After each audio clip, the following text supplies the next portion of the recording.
Road Log, third episode, San Francisco, Reno, Salt Lake City, Las Vegas, back to San Francisco. We're on a road trip. This is the third episode. We're still in Salt Lake City. I want to talk about the NBA because we went to see the game Utah Jazz versus Mavericks. I'm not a big NBA fan, so to me everything here was new, and I was pretty impressed, I have to say. So I want to talk a little bit about why the NBA is so successful and profitable and how that relates to business. This is the Not Even Wrong podcast. It's December 26, 2021. This is Karim Delko. It's a Sunday. There's no update. We are still up 36.9% for the year. The market's up 25.4%. We're outperforming by 11.5%. Yesterday, we saw the game Utah Jazz versus the Dallas Mavericks. We are staying in Salt Lake City, actually in the Grand America, and the Mavericks actually stayed in the hotel. So we had the pleasure also to rub shoulders with them, or at least maybe rub hips because they're so tall. I was in the gym and some of those superstars were there training with me. So that was pretty exciting. I want to talk about that, how they train, how swag they are, and why I think the NBA is so successful. So we're going to this game in Salt Lake City on Christmas Day. Salt Lake City, a very spiritual town. Everything is closed, everything is quiet. And then there's this massive event, 20,000 people, and music and dance and acrobatics, everything. So really excited, really impressed, and we had fun. The game was good, tight. Utah Jazz won. They're 23-9. Dallas 15-17. So it's kind of what the bookmakers would have predicted. But again, I'm not a big NBA fan. To me, this is not what it's really about. What it's about here is money, entertainment, and business. The NBA is probably the most successful sport out there because the reason I'm saying that is because it's incredibly profitable, which you can't say about soccer, for example. And I don't know about the NFL, but even if the NFL is a good moneymaker, I think the health implications of the NFL to me are just too how should I say, it's a bit scary. And I would say even the UFC has probably a better health record than the NFL because while the UFC, of course, is all about fighting, at least the precautions are being taken. So people are trying to be very safe while they fight. Versus in the NFL, it's almost the other way around. There are some rules there. For example, you have the ability to attack somebody full speed from the back. Which to me just doesn't make any sense. It's so dangerous, and therefore we have a lot of injuries. Anyway, let's get back to basketball. Very nice event, really exciting. Lots of kids, teenagers, certainly some hardcore fans. This is a family event. This is not just ultras like in soccer, making noise. And I think this is the first point I want to say.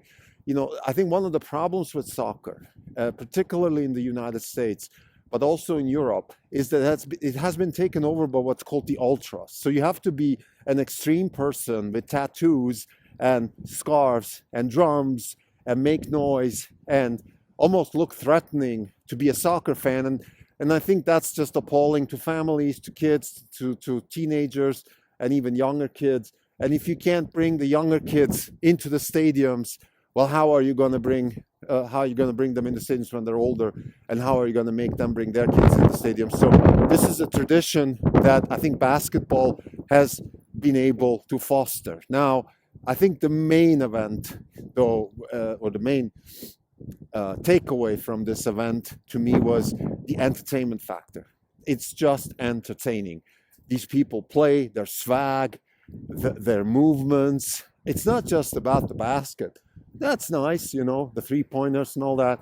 But let's say Donovan Mitchell, one of the top players of the Utah Jazz, just the movement, the way the guy moves. It's like dance. It's art. Then there's the other side of the coin. The name eludes me now. There's a Latvian star at the Mavericks.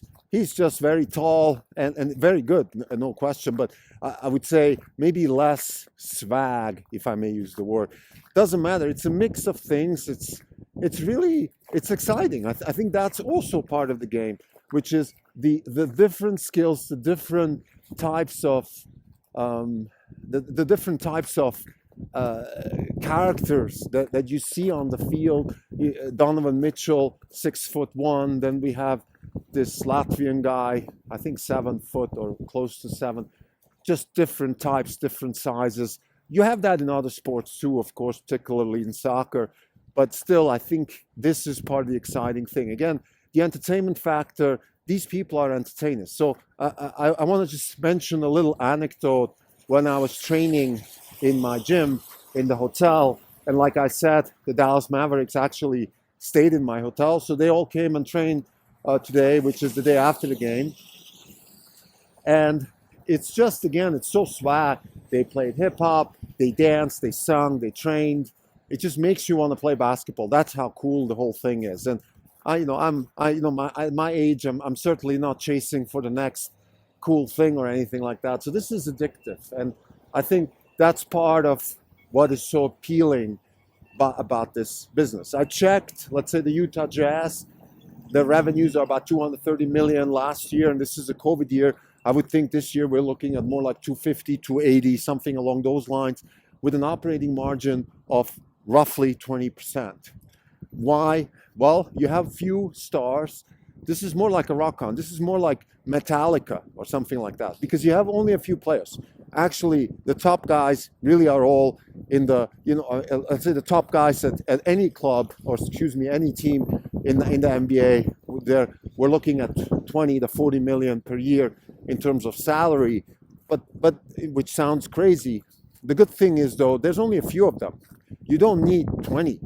You have one or two, then you have a couple of 5 to 8 million guys, and then you have some of the rookies and all that. So you can fill up a team pretty well with a good mix, and you're looking at not even 100 million in expenses, and then you still have 150 to 180 million to spend on all the other stuff that you need to spend. So that's why it's such a profitable business. I don't know the rules of the NBA. I would think there are certain rules also in terms of, let's say, you're not supposed to, maybe there's a salary cap or things like that. I really don't know. Maybe they control the explosion of salaries that is threatening European soccer by having certain rules, things like that. Again, I don't know. Maybe this is another conversation apart, how to incentivize a sport to be more interesting. But having said that, look, European soccer is incredibly interesting. It's the NFL is super interesting. The NBA is interesting. I think baseball has some problems. I think hockey in the markets where hockey is popular, it's super interesting, and where it's not popular, it's just not popular, and that's okay. So before I go on with my experiences and all that, I just want to put in a little side note here. And that's something that occupies me as a parent of a son who plays very competitive youth soccer here in the United States. And the question, why is America not able to break through this ice, or whatever the metaphor is, in soccer? Why can't we have a soccer culture like we have NBA and so on and so forth? Why is what's going on? And I think there's many reasons. I think I've spoken about this before when I spoke about the book. And again, the name eludes me. Excuse me, I'm doing this on the fly here. But there's a book that I spoke about, and I'm going to put it in the show notes.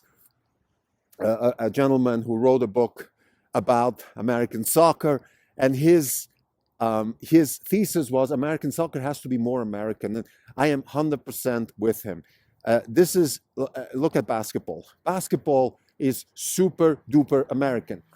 You have basketball all over the world. Actually, in yesterday's game, we had, I would say, 50% of the starters were not Americans. There were some French people, there were Croatians, Latvians, Australians, all that.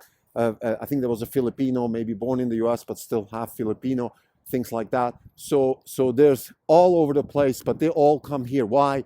Because NBA, the basketball game here is so American. The whole thing with the music, the hip hop, the sneakers, all the swag which comes with basketball. It's just so American. It inspires young kids to play, and I think my suggestion would be for U.S. soccer to go that way. Now, this is easy said. How do you do it?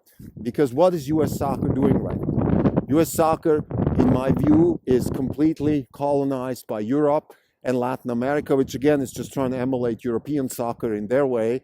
So same thing. And it's just, there's no room to breathe. There's no room to have an American experience. You know, I said in my podcast before about this subject, things like play calls, music, maybe breaks, playoffs. There's a lot of things you can do, and some of them they're doing actually, which is a good thing. They are doing some of those things in U.S. soccer, particularly the playoffs. I think that's great. One of the things that I don't like about the NBA, which I think U.S. soccer is doing much better, is there's not that many games. So that's one thing I would say soccer is doing better than the NBA, which is they limited the amount of games, particularly in the playoffs. There's one game. It's more like NFL style. And I think that's a good path to go. Make it American, excite kids, bring in different cultures, like the NBA culture. It's very unique, very swag, and I think it's possible to thrive in this culture from very different perspectives. And that's something I think soccer is a little bit, I would say, like I said, it's colonized by the European style. Of course, there's a lot of history there, and it's difficult to undo that. Nevertheless, I think it would be a good path for owners to try to hire coaches, very much like Ted Lasso style. Bring in football coaches, bring in basketball coaches, baseball coaches. Try to do new things, because you're doing the same old, particularly bringing old European stars and pay them millions to play. I think that just doesn't click. It's not working. And I think whatever U.S. soccer has achieved, which is great, there's a lot of good things, good youth development. I think to get to the point where you're competing with the NBA and NFL for TV and all that, you just have to be more American. Now let's get back to the road log. Again, episode number 3. We're in Salt Lake City. We're talking about NBA because we watched the game yesterday. And I think as a conclusion, I just want to say this is one of those things that happens in a road trip, absolutely unplanned. We stayed in the hotel. All of a sudden, we're seeing these large players coming in. Then we check, oh, right, there's a game. Let's go. Turns out it's a big deal, a lot of fun. And like I said in the prelude to this road log episodes, it's about shaking things up. It's about doing things differently. It's about experiencing things you wouldn't do. That's what traveling does. That's what reading does.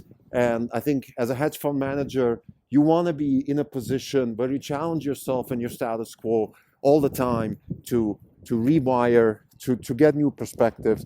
And this is one of them, I think, a very nice example. Thank you.